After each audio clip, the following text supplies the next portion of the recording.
Hello बच्चों, welcome back to Srishti maths classes. बेटा हमने 8th की एनसीईआरटी बुक से चैप्टर नंबर 2 स्टार्ट किया था और इसकी 2.2 एक्सरसाइज के क्वेश्चन 14 तक हमने कंप्लीट कर लिया था। और ये सारे वर्ड प्रॉब्लम्स हैं, तो आप लोग अपने सामने बुक ओपन करके रखिए। मैं क्वेश्चन रीड करके पहले एक्सप्लेन कर रही हूँ। आज हमें करना है question 15। I have a total of rupees 300 in coins of denomination rupees 1, rupees 2 and rupees 5. The number of rupees 2 coins is 3 times the number of rupees 5 coins. The total number of coins is 160. How many coins of each denominations are with me? तो पहले ये question समझ लीजिए। कोई बच्चा है जो बोल रहा है कि उसके पास 300 रुपीज़ है। बच्चा या बड़ा कोई भी हो सकता है, तो उनके पास 300 रुपीज़ है और उनके पास 3 तरह के कॉइन्स है। कौन कौन से कॉइन्स है वो? 1 rupee coin, 2 rupees coin and 5 rupees coins. और फिर इन कॉइन्स के नंबर्स के बारे में हमको रेशो में वैल्यू दी हुई है। तो वो रेशो में जो वैल्यूज है उनको हम किस तरह से सपोज करेंगे वो आप देखिए। 3 तरह के कॉइन्स है, ₹1 कॉइन्स, ₹2 कॉइन्स एंड ₹5 कॉइन्स। अब आगे लिखा हुआ है the number of ₹2 coins is 3 times the number of ₹5 coins. तो 5 रुपीज़ वाले कॉइन्स जितने भी हैं उनके पास, उससे 3 टाइम्स 2 रुपीज़ वाले कॉइन्स है। तो हम सपोज कर लेंगे कि 5 रुपीज़ वाले कॉइन्स x है। जो नंबर ऑफ 5 रुपीज़ कॉइन्स है वो हमने x सपोज कर लिए। तो फिर 2 रुपीज़ कॉइन्स कितने हो जाएंगे? इस x का 3 टाइम्स, तो ये हो गया 3x। और टोटल कॉइन्स थे 160। क्वेश्चन में लिखा हुआ है टोटल नंबर ऑफ कॉइन्स है 160। तो अब जो रिमेनिंग 1 रुपी कॉइन्स है वो कितने हो जाएंगे? टोटल कॉइन्स अगर 160 है तो 1 रुपी वाले कॉइन्स को फाइंड करने के लिए इस टोटल नंबर ऑफ कॉइन्स में से हम इन दोनों के सम को सब्ट्रैक्ट कर लेंगे। 3x coins of ₹2 and x coins of ₹1। ये दोनों का सम जब 160 से सब्ट्रैक्ट होगा तो इस तरह से वैल्यू आएगी और इतने कॉइन्स होंगे 1 रुपी वाले। और इन सबको मिलाकर total value of amount 300 rupees बन रहा है। तो उससे हमको इक्वेशन मिल जाएगा। तो किस तरह से इक्वेशन मिलेगा देखिए। 5 रुपीज़ वाले कॉइन्स x हैं, तो 5 इंटू एक्स ये एक अमाउंट आ जाएगा जो 5 रुपीज़ वाले कॉइन से बनेगा। फिर 2 मल्टीप्लाइड बाय 3x, क्योंकि 2 रुपीज़ वाले 3x कॉइन्स है, तो इन दोनों को मल्टीप्लाई करने के बाद वो अमाउंट पता चलेगा जो ₹2 कॉइन्स वाले हैं। और इसी तरह से 1 रुपी कॉइन्स 160 माइनस 4x है, तो 1 इंटू 160 माइनस 4x करने से 1 रुपी कॉइन्स से जो अमाउंट बन रहा है वो पता चलेगा। और इन सबको जब अपन ऐड करेंगे तो ऐड करने के बाद वैल्यू कितनी बनेगी जो क्वेश्चन में लिखी हुई है। क्वेश्चन में स्टार्टिंग में लिखा हुआ है I have a total of ₹300। तो ये इन सबका जो सम आएगा, मतलब 5 into x plus 2 into 3x plus 1 into 160 minus 4x, ये वैल्यू आ जाएगी 300। इस तरह से हम इक्वेशन सेटअप करेंगे। तो अब मैं एक स्टेटमेंट के साथ आपको एक्सप्लेन कर देती हूँ। स्टेटमेंट में आपको सबसे पहले क्या सपोज करना है? Let the number of ₹5 coins be x। ये हम कर रहे हैं क्वेश्चन नंबर 15।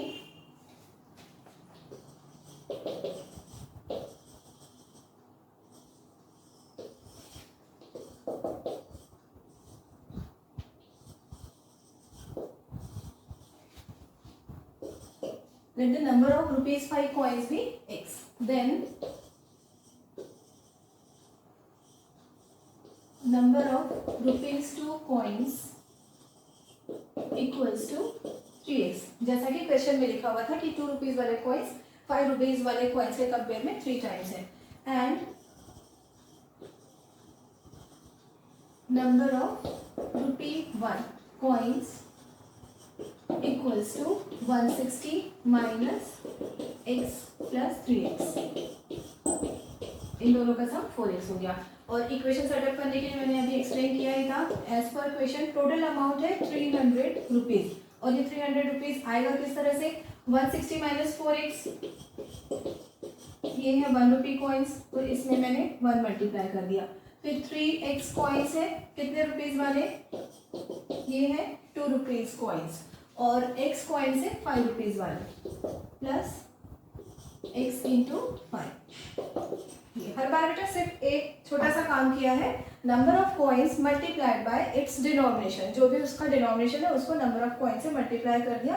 तो इस तरह से इक्वेशन सेटअप हुआ। इसको आप सिंप्लीफाई करेंगे। 5 इंटू एक्स, 3 टू ज़ा 6x प्लस 160 माइनस 4x, क्योंकि यहाँ पे 1 मल्टीप्लाई हो रहा है तो 1 मल्टीप्लाई करने से कोई फर्क नहीं पड़ता, जो वैल्यू है वो एज इट इज आ जाएगी, equals to 300। 5x plus 6x 11x plus 160 minus 4x equals to 300। अभी ये दोनों भी लाइक टर्म्स हमको दिखाई दे रहे हैं। 11x में से 4x सब्ट्रैक्ट करेंगे तो आएगा आंसर 7x। इस 160 को राइट हैंड साइड में ले जाकर क्या करेंगे, सब्ट्रैक्ट कर देंगे। 7x equals to 300 minus 160 equals to 140। अब 7 राइट पे जाकर डिवाइड होगा। ये इस तरह के बहुत सारे क्वेश्चंस पहले भी हो चुके हैं, तो हमको करना क्या होता है, opposite operation. Left hand side में ये मल्टीप्लाई हो रहा है 7x के साथ, तो राइट में जाकर डिवाइड होगा। तो ये आ जाएगा 7 to the 14 and 0 20।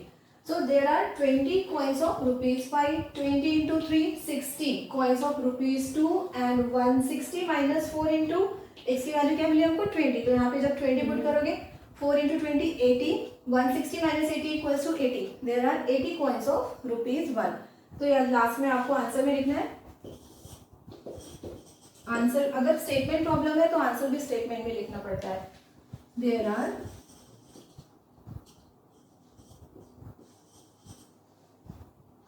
x means 20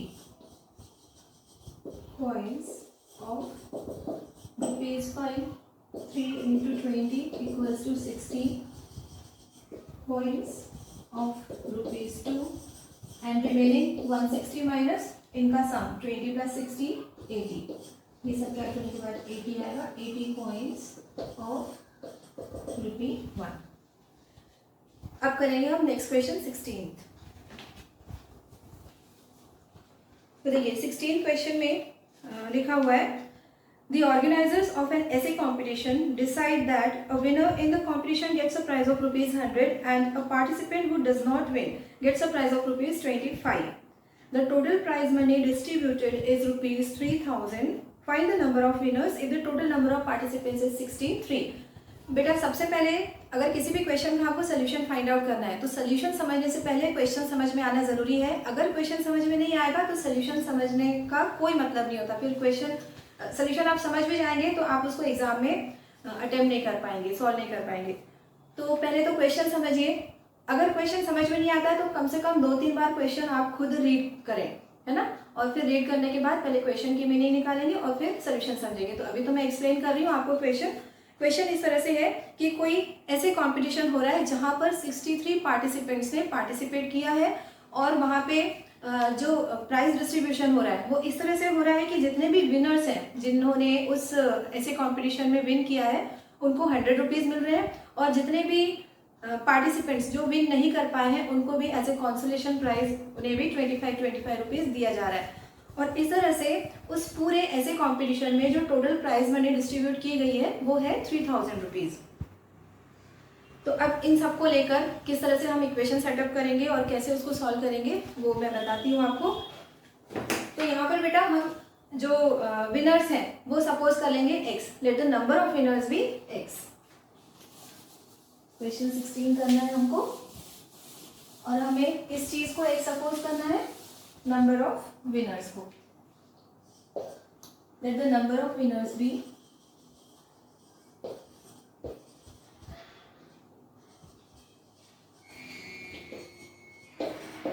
x हमने विनर सपोज कर लिए। तो अब वो जितने भी पार्टिसिपेंट्स जो विन नहीं कर पाए वो कितने होंगे, टोटल पार्टिसिपेंट्स तो 63 थे। उस ऐसे कंपटीशन में कितने लोगों ने पार्टिसिपेट किया, 63। So the number of participants who does not win equals to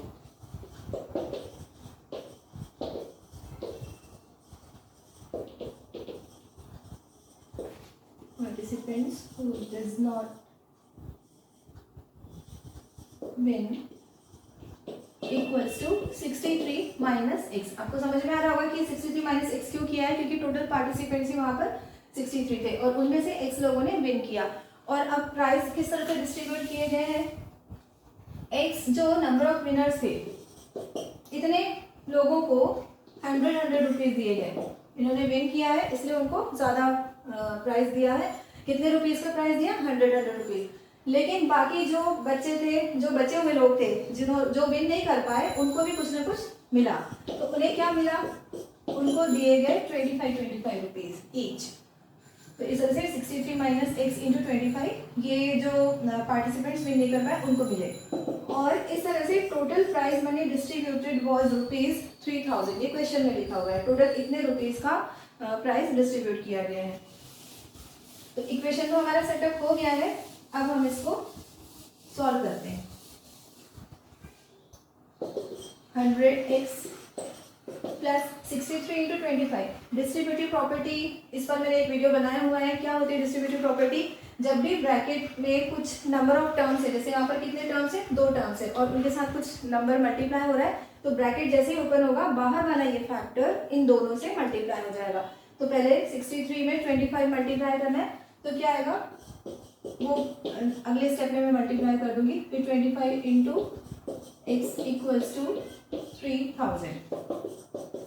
100x plus, अब यहाँ पे मल्टीप्लाई करेंगे, 25 3 से 75, कैरी ओवर 7, 25 6 150, 150 में 7 ऐड करेंगे तो 157। मुझे 25 का टेबल याद है, अगर आपको याद नहीं है तो आप सेपरेट सेपरेट मल्टीप्लाई कर सकते हैं, जैसे 2 डिजिट नंबर में मल्टीप्लिकेशन होता है, पहले 5 से फिर 2 से, इस तरह से कर सकते हैं। Minus 25x equals to 3000।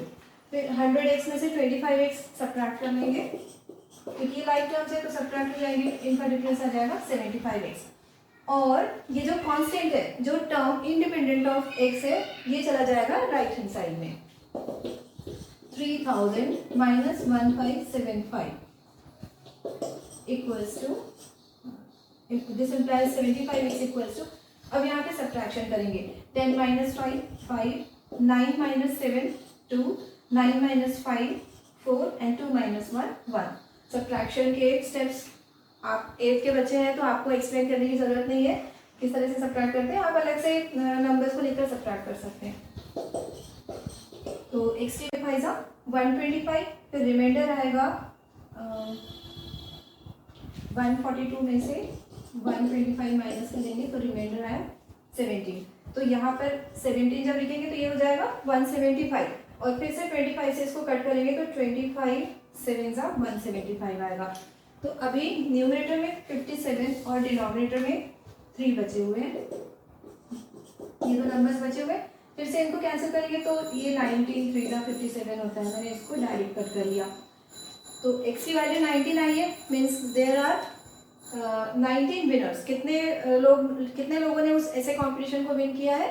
19। So the number of winners is 19।